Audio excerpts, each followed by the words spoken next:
سلام خدمت همه شما دوستان عزیز، امیدوارم که حالتون خوب باشه. خب طبق روال هر هفته بپردازیم به اخبار پیش روی هفته جاری. امروز روز دوشنبه بود که خب خبر مهمی نداشتیم توی مارکت. روز سه‌شنبه فردا ابتدا در ساعت 7 صبح به وقت تهران خبر کش ریت استرالیا منتشر میشه. طبیعتا میتونه روی اوزی و کراس های اوزی نوسان قابل توجهی داشته باشه. پس اگر شما اوزی رو ترید میکنین حواستون باشه که امروز یعنی روز فردا 7 صبح میتونه نوسانات قابل توجهی داشته باشه. پس معاملات خودتون رو حتما مدیریت بکنید.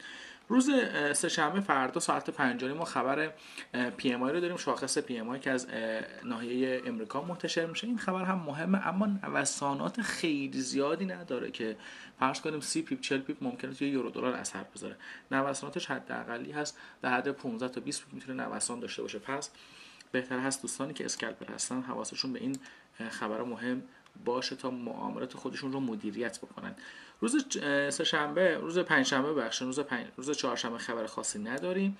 روز پنجشنبه خبر سی پی آی فرانک سوئیس منتشر میشه که طبیعتا روی فرانک و روی کراس های فرانک اثر میذاره. روز پنجشنبه مجددا خبر شاخص پی ام آی بخش خدمات منتشر میشه. اما مهمترین خبری که این هفته منتشر میشه مربوط به روز جمعه هست که خبر نرخ بیکاری و تغییرات اشتغال در کانادا و خبر مهم NFP امریکا منتشر میشه. طبیعتا این خبر میتونه بازار رو تحت تاثیر قرار بده و هیجانات و نوسانات زیادی رو توی بازار ایجاد بکنه. پس حواستون به این خبر باشه تا خدای ناکرده تحت تاثیر هیجانات قرار نگیرین و بتونین معاملات خودتون رو به درستی مدیریت بکنین. اما طلایی که کماکان در حال صعود هست و سقف‌ها رو یکی پس از دیگری در حال شکستن و سقف تاریخی خودش رو مجددا آپدیت کرد و امروز طلا شاهد بودیم که تونست خودش رو به سطوح بالاتر 3127 دلار در هر اونس رسون. کماکان طلا روند صعودی رو داره. هر اصلاحی یک فرصتی است برای خرید، چه در تایم روزانه چه در تایم های پایین تر. آنچه ما در تایم روزانه میبینیم یک حرکت قوی صعودی هست که توی مارکت وجود داره و کماکان به ما میگه که طلا تمایل به حفظ روند و حرکت جاری خودش رو داره. اگر دقت بکنین اصلاحایی که توی طلا در تایم روزانه اتفاق افتاده اصلاحای سطحی و کمجون هست. پس ما نمیتونیم این اصلاحها رو عمیق در نظر بگیریم و این اصلاحها میتونن فرصتی برای خرید باشد. به تایم 4 ساعته بریم، رفتار طلا رو در این تایم بررسی بکنیم.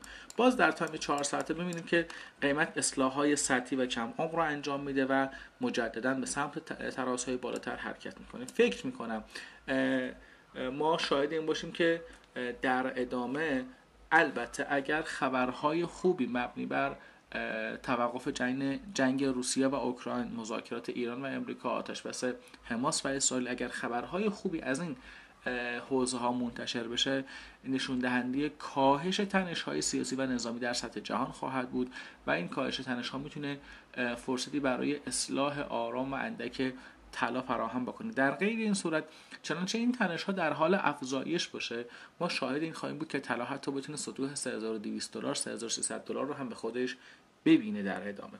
در تایم فریم 4 ساعت هم کماکان یک روند رو به رشد صعودی رو داریم. هر اصلاحی میتونه فرصت خرید باشه، اما به این معنا نیست که ما چشم بسته وارد معاملات خرید بشیم و معاملاتمون بدون رعایت پارامترهای مدیریت ریسک باشه.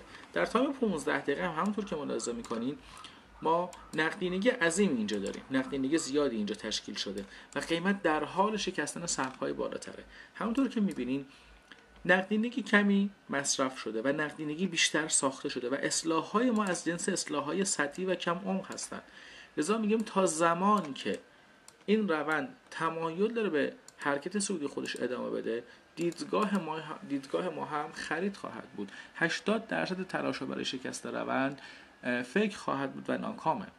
پس مادامی که این روند با قدرت داره به سمت ترازهای بالاتر حرکت میکنه، ما انتظار داریم که این روند صعودی پای بر جا بمونه و قیمت حتی بتونه سقف خودش رو مجددا روز آتی یا در روزهای آینده بشکنه و سقف جدیدتری رو برای ما رقم بزنه. کماکان دیدگاه روی طلا بولیش هست، دیدگاه سعودی خواهیم داشت و انتظار داریم که طلا به سمت ترازهای بالاتر حرکت بکنه. ما میتونیم نوسانات طلا رو در تایم فریم 1 دقیقه هم با جزئیات بیشتری بررسی بکنیم و در تایم 1 دقیقه فرصت‌های معاملاتی خوبی رو شکار بکنیم. طبیعتاً فرصت‌های معاملاتی خرید چون در راستای روند 15 دقیقه 4 ساعته و روزانه هست، میتونه وین ریت و احتمال برد بالاتری داشته باشه. براتون بهترین ها رو آرزومندم. شاد، پیروز و موفق باشید.